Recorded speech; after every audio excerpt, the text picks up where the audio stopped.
Hello friends, આજે હું તમને બતાવવા માગું છું મન અને મગજ વચ્ચેનો તફાવત. એટલે મન માટે ઘણી બધી કહેવતો છે કે મન હોય તો માળવે જવાય, મન માકડા જેવું છે, મન સે હારે હાર, મન સે જીતે જીત. આવી ઘણી બધી કહેવતો મન માટે પ્રચલિત છે. તો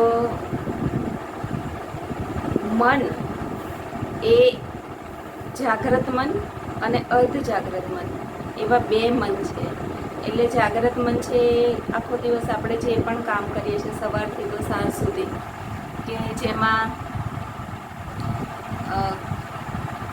તર્ક કરવાનું કામ કરે છે.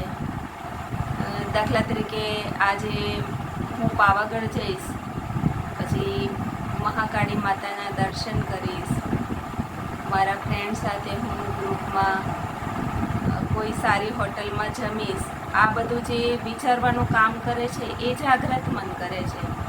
એટલે તર્ક કરવાનો અને એના ઉપર વર્તન કરવાનું, આ બધું કામ જાગ્રત મન કરતું હોય છે. એટલે જાગ્રત મન છે એની શક્તિ ફક્ત 10% છે, જ્યારે અર્ધ જાગ્રત મન છે એની 90% શક્તિઓ છે.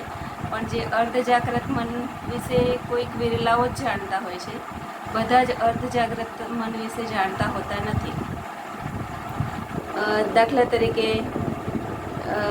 આપણે રાત્રે સૂઈ જઈએ છીએ, યા તો આપણને કોઈ બીમારી આવે છે તો બીમારીને સારા કરવાનું કામ એ અર્ધ જાગ્રત મનનું છે. અને જાગ્રત મન છે એ ફક્ત આપણે કામ કરતા હોઈએ કે જાગ્રત હોઈએ ત્યાં સુધી જ કામ કરતું હોય છે.